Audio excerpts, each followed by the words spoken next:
വളരെ എളുപ്പത്തിൽ ഒരുവിധം എല്ലാ മലയാളികൾക്കും ഉണ്ടാക്കാൻ പറ്റുന്ന രണ്ട് റെസിപ്പീസാണ് പുട്ടും ചെറുപയറോ അല്ലെങ്കിൽ പുട്ടും കടലയോ. ഇന്ന് നമുക്ക് ഒരു പുട്ടും ചെറുപയർ കറിയും എങ്ങനെയാണ് ഉണ്ടാക്കുന്നതെന്ന് നോക്കിയാലോ. ഫ്രണ്ട്സ്, എൻ്റെ ഈ വീഡിയോയിലേക്ക് എല്ലാവർക്കും സ്വാഗതം. ആദ്യമായിട്ട് നമുക്ക് ചെറുപയർ കറി ഉണ്ടാക്കാം.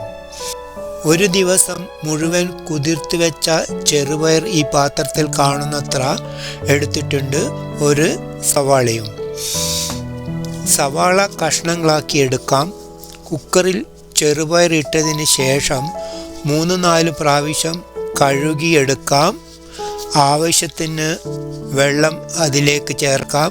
ഞാൻ 2 ഗ്ലാസ് വെള്ളം ഒഴിച്ചിട്ടുണ്ട്. ഇനി ആവശ്യത്തിന് ഉപ്പ് ചേർക്കാം, മഞ്ഞൾപ്പൊടി ചേർക്കാം.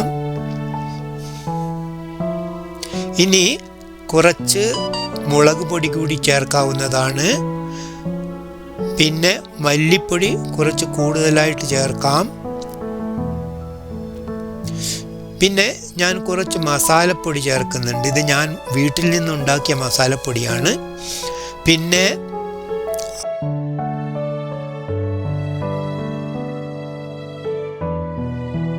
കുറച്ച് കറിവേപ്പില കൂടി അതിനോട് ചേർക്കാം.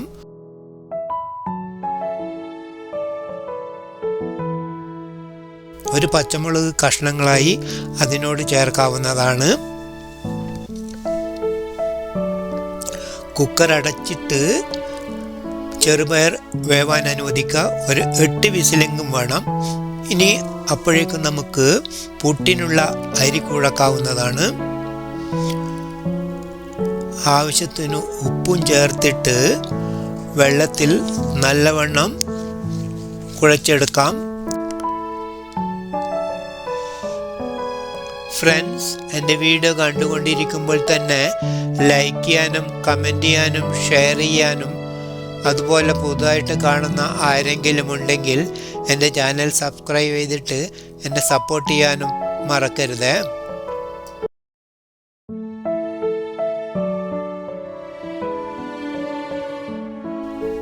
പുട്ടിനുള്ള അരിയൊക്കെ ശരിയായി കുഴച്ച് വെച്ചിട്ടുണ്ട്. ഇനി ഒരു കുക്കറിൽ നല്ലവണ്ണം തിളപ്പിച്ച വെള്ളമെടുക്കാം. ഇത് ഞാൻ ഇലക്ട്രിക് കെറ്റിലിൽ തിളപ്പിച്ച വെള്ളമാണ്. അപ്പോൾ പെട്ടെന്ന് പുട്ടിന് ആവി കയറും. ഇനി ആവശ്യത്തിന് ഷ്രെഡഡ് കോക്കനട്ട് ചൂടാക്കി എടുക്കാവുന്നതാണ്.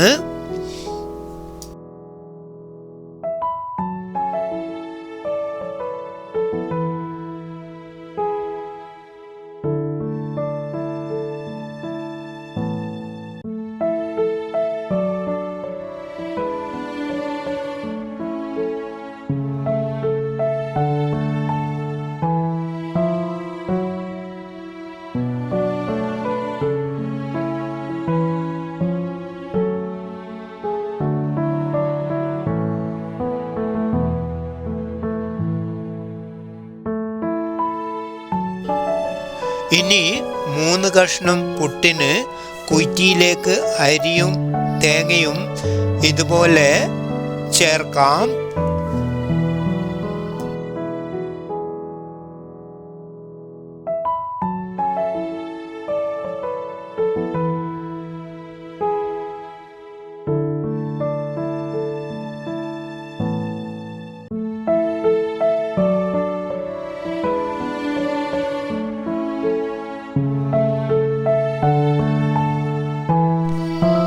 കുക്കറിൻ്റെ വിസിൽ മാറ്റിയിട്ട് ഇതുപോലെ വെച്ച് കൊടുക്കാവുന്നതാണ്.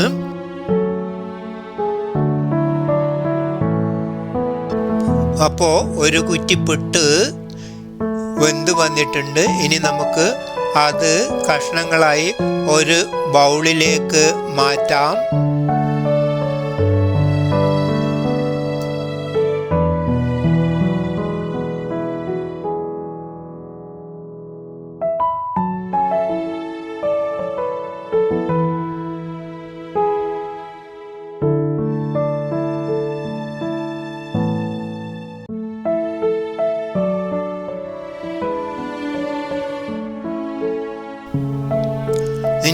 അതുപോലെ തന്നെ മറ്റൊരു 3 കഷ്ണം പുട്ട് കൂടി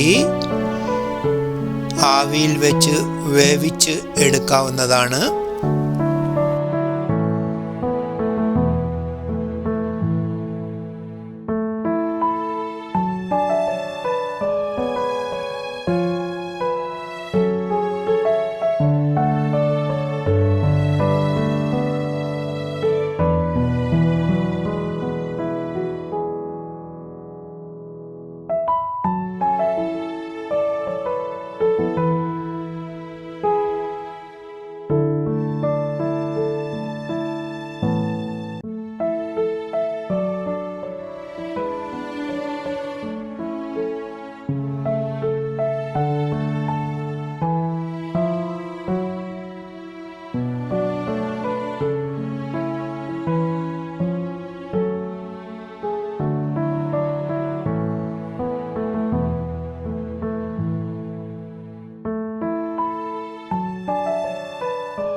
ഇനി പാകമായ രണ്ടാമത്തെ പുട്ടുകൂടി മറ്റൊരു ബൗളിലേക്ക് മാറ്റാം.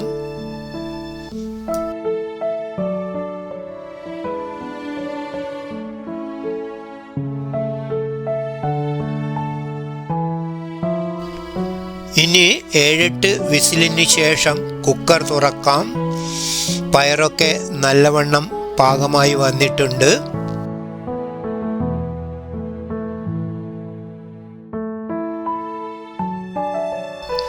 ആവശ്യത്തിന് കുറച്ചുകൂടി വെള്ളം അതിലേക്ക് ചേർക്കാം. ഞാൻ 1 ഗ്ലാസ് വെള്ളം കൂടി ചേർത്തിട്ടുണ്ട്.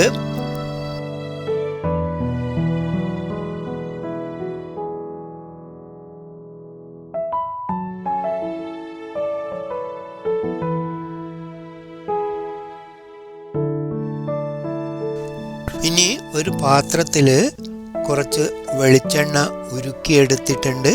അതിലേക്ക് ആവശ്യത്തിന് കടുക് ചേർക്കാം.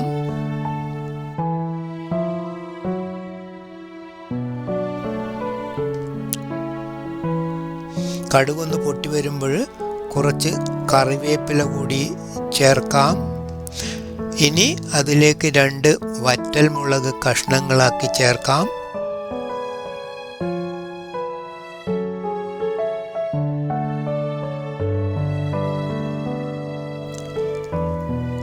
അതിനോട് കുറച്ച് ജീരകം കൂടി ചേർക്കാവുന്നതാണ്.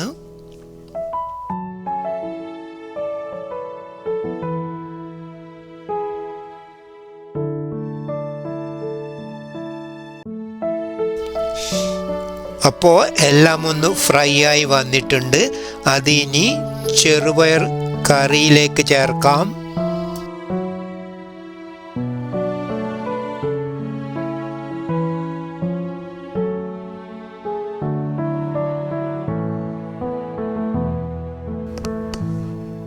ഇനി കുറച്ച് തേങ്ങ കൂടി അതിലേക്ക് ചേർക്കാം.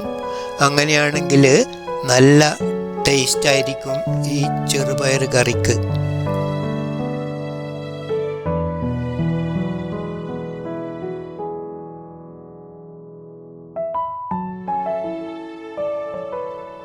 അങ്ങനെ നമ്മുടെ അടിപൊളി ചെറുപയർ കറി റെഡി.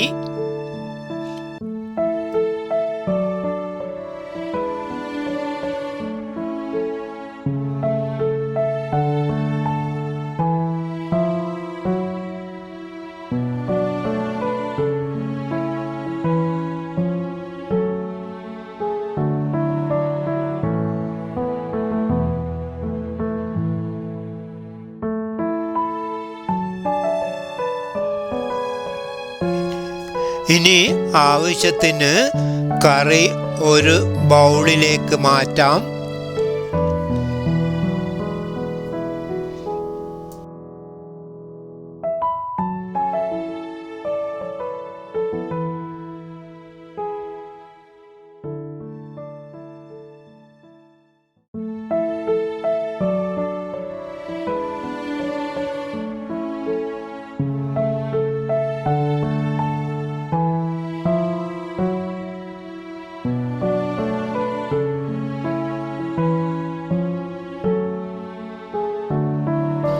ഫ്രണ്ട്സ്, എൻ്റെ വീഡിയോ കണ്ടതിന് എല്ലാവർക്കും നന്ദി. മറ്റൊരു പുതിയ വീഡിയോയുമായിട്ട് നമുക്ക് വീണ്ടും കാണാം. Bye bye, C you soon.